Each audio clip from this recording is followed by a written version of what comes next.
So systems change to me is when you have lasting change. You're changing the status quo. And a system has components. So it really requires those components or parts of those components working in coordination towards that change, such that that change can be lasting in some sense.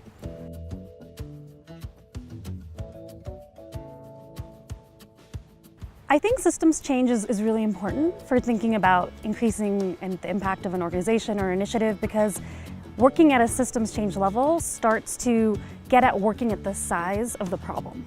So if you think about the scale of the problem you're trying to solve, and you think about where you are as a component of that system that's trying to tackle that scale of the problem, you might realize that where you are is only one piece of getting to that scale of the problem.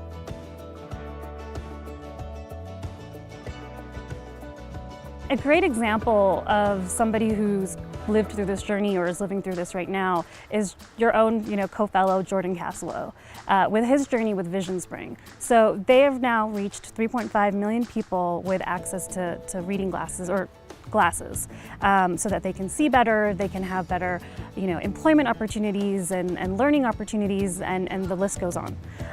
They believe they can get to 100 million with their model, but Jordan really wasn't satisfied with that scale, because he knew that the true size of the problem was 2.5 billion people who are living with vision impairments and who are in need of glasses. And so he chose to then create the Alliance, where he was bringing together government stakeholders, private sector stakeholders, other NGOs, and other actors in the system towards trying to get closer to that common goal of reaching those 2.5 billion people. And I look forward to seeing how he progresses on that path.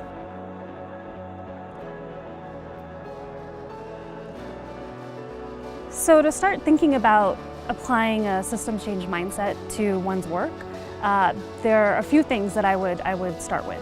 The first is thinking about or identifying where you are on that path to the scale of the size of the problem. So where are you? What is your vision for change in the system that currently exists, the status quo?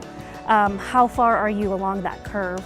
And what is it that you aspire to achieve? And if in fact you achieve to get closer to the scale or size of the problem, then you need to start to think about the second piece of advice, which is who are the actors that are actually present in that system? Who are those people or individuals or institutions that are actually going to be necessary to work with or influence towards working together towards that problem, or the scale of the problem. The third piece is, how can you influence them? So what are their incentives? What are their reasons why they're sort of stuck in the status quo? And how might you, as coming from where you are and what work you're doing, begin to maybe influence those actors?